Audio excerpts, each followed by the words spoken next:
Sud Radio, les vraies voix.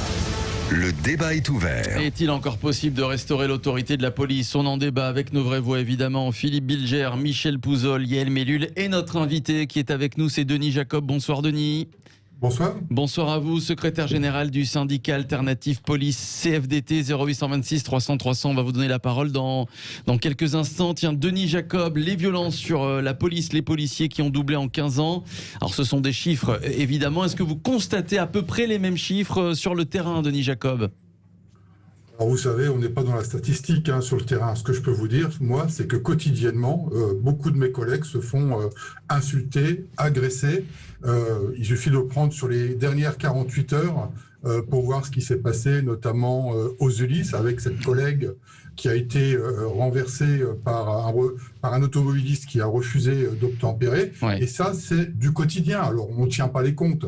Le ministère le tient dans le cadre des blessures, bien évidemment. Mais nous, on est là pour faire notre travail sur le terrain au quotidien. Mais malheureusement, c'est le lot quotidien de mes collègues, plusieurs fois par jour, où ils se font violenter, agresser, attaquer de manière plus ou moins forte. Mais en tous les cas, il y a une recrudescence de ces agressions avec ce sentiment d'impunité qu'on peut aujourd'hui gratuitement, sans s'en justifier, s'en prendre aux policiers, mais aussi aux gendarmes, aux policiers municipaux, aux douaniers, aux enseignants. Ce n'est pas que la police qui est mise en cause, c'est tout ce qui représente l'autorité de l'État.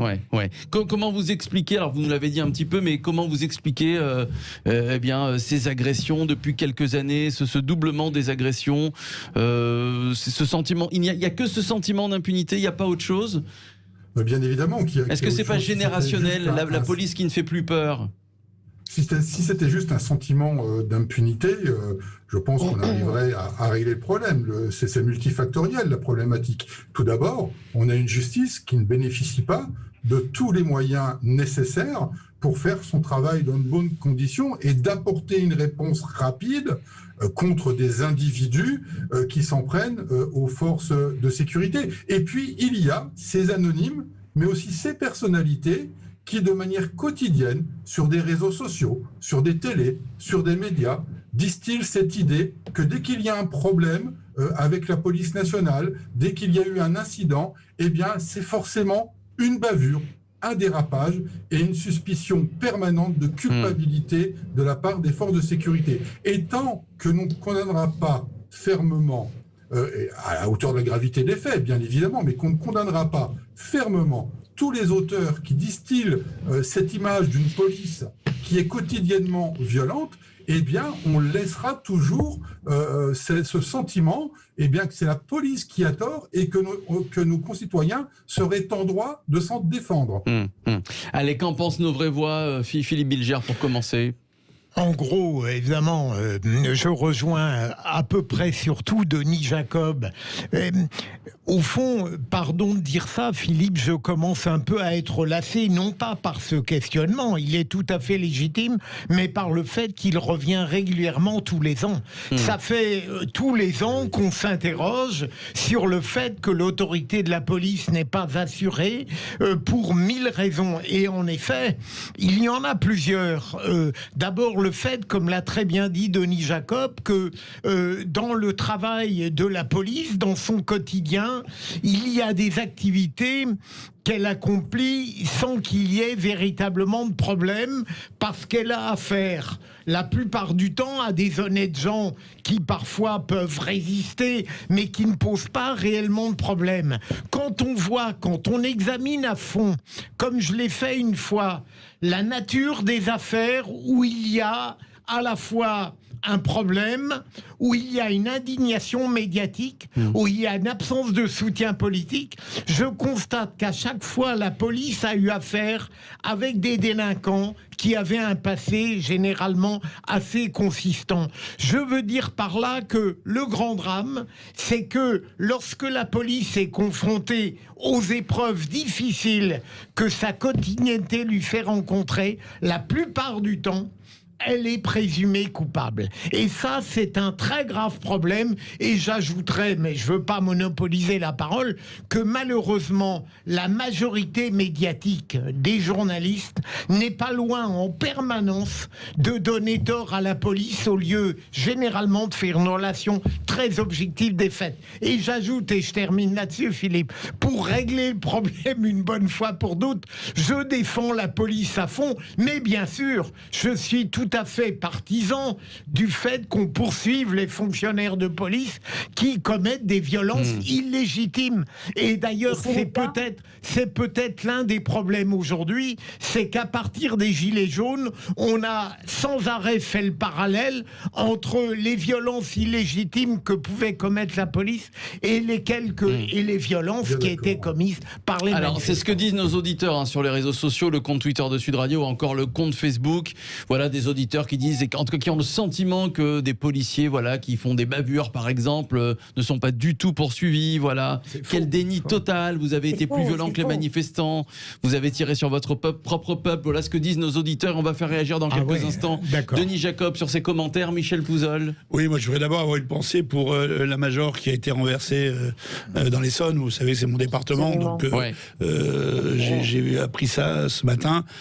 C'est toujours un drame absolu et c'est inimaginable. Malheureusement, effectivement, comme vous le dites, ces affaires-là se multiplient. Oui, on a un problème aujourd'hui de défiance vis-à-vis de la police. Et c'est une vraie question démocratique. Le rapport qui s'est distendu entre la population, pas toute la population, mais une partie de la population, et la police. C'est une réalité.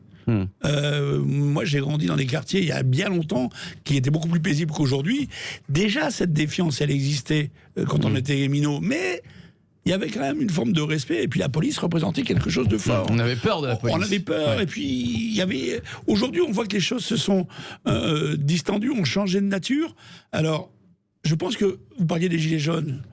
La manière dont la crise des Gilets jaunes a explosé dans ce pays, a été traitée, a été médiatisée, s'est déroulée, prenant tout le monde de court, les Gilets jaunes comme les forces de l'ordre, comme ceux qui étaient au-dessus d'eux, et qui ont pour moi une grande responsabilité, à continuer à créer cette défiance, cette fracture que l'on sent aujourd'hui. Comment revenir là-dessus? Parce que c'est fondamental. Je n'en sais franchement rien, parce que ce que vous disiez tout à l'heure, monsieur, est tout à fait juste. Ce n'est plus simplement la police ou la gendarmerie qui est visée aujourd'hui.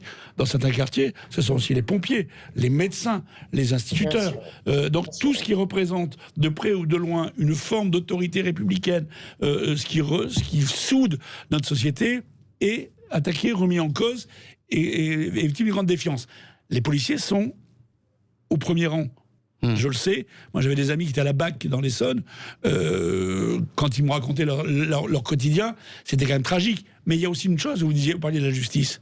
Allez faire un tour dans les commissariats, allez faire un tour dans l'état de délabrement des moyens donnés à notre police aujourd'hui. Quand l'État n'a pas plus de respect pour sa propre police, eh bien, je dirais qu'à un moment donné, le peuple arrive à être le reflet. Il y a eu des promesses qui ont été faites. On va en parler avec vous, Denis Jacob. C'est vraiment tragique. Moi, j'ai discuté avec un ami qui avait fait une déposition, qui a été porté plainte cet après-midi dans un commissariat, qui me disait: je suis rentré dans une cour des miracles. Tellement le commissariat était dans un état de délabrement avec des moyens indignes de notre République. Yael Mellul, avant d'accueillir dans quelques instants notre auditrice, Muriel de Béziers, qui est avec nous. Yael. Il y a un vrai problème de respect de l'autorité avec un grand A. Tout ce qui peut, et vous l'avez dit déjà, tout ce qui est institutionnel est amené à être méprisé aujourd'hui. Et là, je ne peux m'empêcher de me dire que il y a un problème surtout d'éducation, parce que l'autorité, c'est l'autorité du père. Quelque part. D'un point de vue psychanalytique, j'ai envie de dire, l'autorité, c'est le père. C'est le père qui doit l'incarner. Donc il y a un problème dans une partie de la population et dans certains territoires, et ça il faut le dire, il y a un problème d'éducation d'une certaine jeunesse à qui on n'a pas appris à respecter l'autorité. Qui sont livrés à eux-mêmes. Et qui sont complètement livrés à eux-mêmes. Moi, j'ai grandi dans le 91 à Massy. où j'ai 49 ans aujourd'hui, je peux vous dire que cette ville n'est plus celle que j'ai connue. Et moi, on m'a appris à respecter l'autorité. On m'a appris à baisser la tête quand je voyais un policier. Moi, si aujourd'hui j'ai un contrôle d'identité, je ne vais pas m'enfuir. Je vais présenter mes pièces d'identité, ma pièce d'identité. Donc c'est ce nœud qu'il faut comprendre. Pourquoi il y a une partie de la population qui ne respecte pas cette autorité. Mais juste un mot où ça a avant fauté, de Yael, pour aller dans votre sens et donner un petit exemple très rapide à propos du père et de son absence, à un moment donné, à propos d'incidents graves qui sont déroulés, il y a une analyse que j'ai trouvée très fine. Les voyous qui s'en prennent à la police ne sont pas loin de considérer la police aujourd'hui non pas comme une autorité, mais comme une bande rivale. Et je trouve que là, c'est une finesse d'analyse qui explique beaucoup de choses. Et Denis Jacob peut-être pourra nous le confirmer. Alors restez avec nous, Denis Jacob, on va vous retrouver dans quelques instants et on va aussi poursuivre le débat dans quelques instants. Est-il encore possible de restaurer l'autorité de la police? C'est un non sur les réseaux sociaux, le compte Twitter de Sud Radio, non à 53%, 0826 300 300, venez débattre avec nous. On va écouter dans quelques instants Muriel de Béziers et Thierry de Toulouse. On poursuit le débat avec eux et nos vraies voix. À tout de suite. Les vraies voix Sud Radio, 17h-19h, Philippe Rossi. Allez, retour des vraies voix sur Sud Radio avec Michel Pouzol qui est avec nous, Yael Mellul, Philippe Bilger, Denis Jacob également, policier, secrétaire général du syndicat alternatif CFDT Police. On poursuit donc notre grand débat en 15 ans en France. Les violences contre les policiers qui ont doublé selon le bilan de la Direction générale de la police nationale. Par ailleurs, et c'est un autre phénomène, celle du refus d'obtempérer. Voilà, l'explosion des refus d'obtempérer. Voilà, 24 000 refus d'obtempérer cette année. On vous pose cette question ce soir.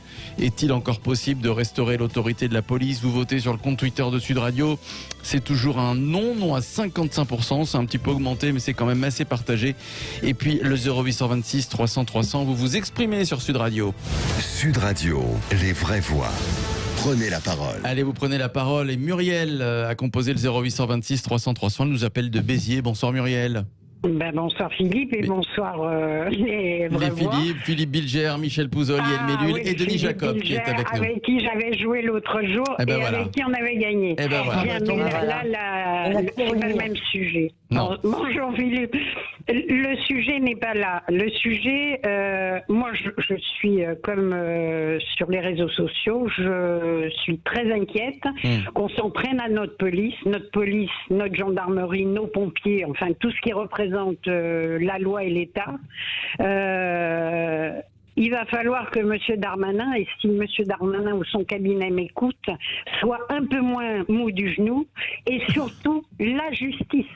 Parce que la justice, une fois, deux fois, trois fois, pourquoi voulez-vous que la police continue à faire son boulot quand derrière il n'y a rien? Alors moi je serais simplement les peines, on les fout à l'armée pendant 6 mois, ça les occupe, ils sont disciplinés, ils sont remis d'aplomb, parce que si on leur donne rien, si on leur met pas de peine, les petites peines, ça sert à rien, ils savent qu'ils ont l'immunité. Ouais. Et c'est de plus en plus jeune. Alors, je m'étonne toute seule d'avoir ce discours au jour d'aujourd'hui. Jamais je me serais cru capable de parler comme l'extrême droite. Voilà. Ouais. Mais à un moment donné, il faut appeler un chat, quoi. On va écouter Thierry qui nous appelle de Toulouse dans quelques instants. Merci à vous Muriel. J'aimerais qu'on fasse réagir Denis Jacob, notre invité qui est avec nous. Tiens, sur l'engagement de la police, Emmanuel Macron qui vous a reçu il y a quelques semaines s'est engagé, Denis Jacob, sur une loi prévoyant un durcissement de la répression pour les agresseurs de policiers. Alors, loi qui sera débattue à l'Assemblée nationale. Les syndicats, dont vous, j'imagine, Denis, étaient satisfaits de cette annonce. Mais vigilant, vous restez vigilant, Denis Jacob, sur cette loi qui va être débattue, Denis? Oui, alors avant de répondre, permettez-moi de revenir très vite sur les commentaires dont on a parlé tout à l'heure, où les gens disent qu'il n'y a pas de sanctions qui sont prises par rapport aux policiers pour les violences illégitimes et qu'il y en aurait des centaines et des centaines. Bon, bien évidemment, quand il y a un dérapage policier, ça fait tous les médias et on met ça en avant et on donne le sentiment, une fois de plus, que c'est la règle, la norme, la généralité. écoulées ont démontré que dans le cadre de violences illégitimes établies, il y a eu des sanctions fermes et notamment pénales qui ont été prises, mais ce n'est pas la norme. En France, il faut quand même savoir qu'il y a de 4 à 5 millions d'interventions de police par an, et que ces violences illégitimes, c'est une infime partie qui déshonore et qui pollue l'image de la police nationale. Ce n'est pas la police nationale.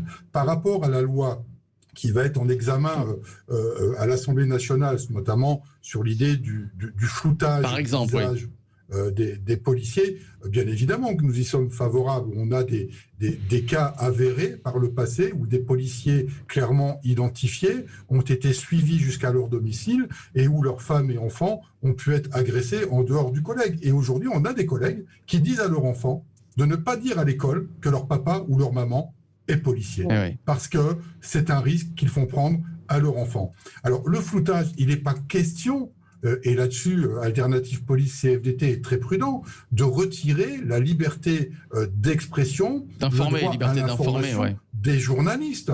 Le débat est que des personnes dont la démarche volontaire est de nuire aux policiers en diffusant très souvent des images tronquées et en identifiant très clairement les policiers sur les réseaux sociaux pour nuire à leur intégrité physique, c'est contre ça qu'il faut combattre. Et d'ailleurs, le ministère de l'Intérieur a fait fermer très récemment un site où il y avait tout un tas de photos de policiers clairement identifiés. Rappelons-nous aussi, il y a quelques années, cette affaire Copwatch, où on avait carrément nom, prénom et adresse de certains policiers, avec tous les risques que ça peut avoir comme conséquence sur leur sécurité à eux et à leur famille. Denis Jacob, un ancien policier, je crois, est avec nous, si je ne me trompe pas, c'est Thierry, il nous appelle de Toulouse. Bonsoir Thierry. Oui, bonsoir. Ancien policier, c'est ça Thierry ?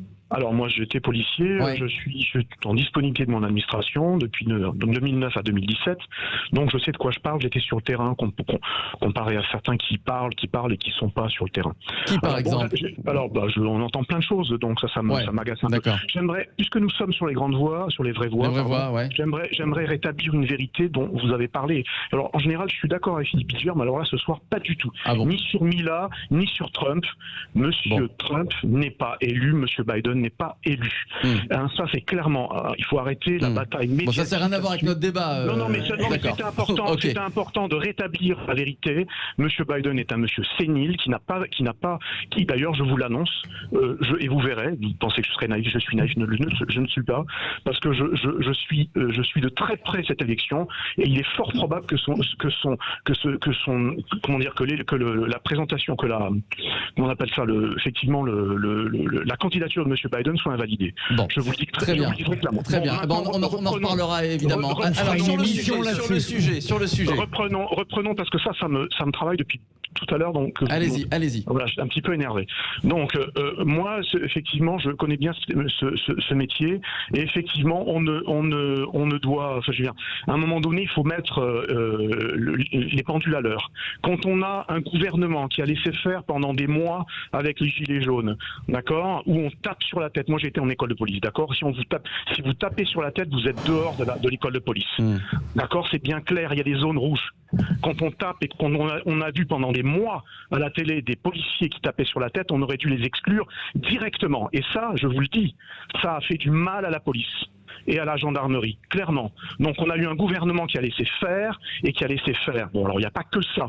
Il y a aussi, la relation entre, on va dire, les civils, entre la population et son armée et la police. Il n'y a rien qui est fait. Il n'y a rien qui est fait. Le service militaire pourrait être une bonne chose. Est-ce que vous en avez entendu parler ? Oui, on en a entendu parler vaguement, un truc comme ça, mais Macron, il parle beaucoup. C'est un diseux, mais c'est pas un faiseux. Et alors, une preuve véridique que M. Macron est un diseux et pas un faiseux. Je suis arrivé de Lisbonne tout à l'heure. J'étais en business à Lisbonne. Je suis arrivé à l'aéroport de Blagnac. Il y avait la douane qui était là, pas un chat. Aucune vérification sanitaire, aucune vérification documentaire. De qui se moque-t-on, Monsieur Macron? C'est un diseux. Allez, merci à vous Thierry. Tiens, je vais laisser le dernier mot à Denis Jacob qui va vous répondre quand même, évidemment. On a très peu de temps, Denis, malheureusement. Allez, en 30 secondes pour répondre à tout ce que dit Thierry, voilà. En 30 secondes, si le problème que nous connaissons aujourd'hui et toutes les difficultés que nous rencontrons n'étaient liées qu'à la politique conduite depuis 2017, on aurait peut-être encore une chance de régler tout très rapidement. Le problème, c'est que c'est des décennies, quel que soit le gouvernement, de laisser aller avec le tout préventif d'un côté, puis le tout répressif, 30 années où on n'a pas pris la mesure des problèmes, 30 années où on a abandonné, et ça je l'ai déjà dit sur votre plateau, où on a abandonné certains quartiers difficiles, où il n'y a plus de politique sociale, où il n'y a plus de politique économique, où il n'y a plus de politique de la ville. Et c'est pas la police qui peut régler tous les problèmes, ce sont tous les autres acteurs qui sont autour, et notamment les animateurs, les éducateurs sociaux dans les quartiers difficiles qu'on a supprimés. Merci. Donc on ne réglera rien tout seul. Voilà, c'est le mot de la fin. Merci à vous, Denis Jacob, secrétaire général du syndicat alternatif CFDT Police. Allez.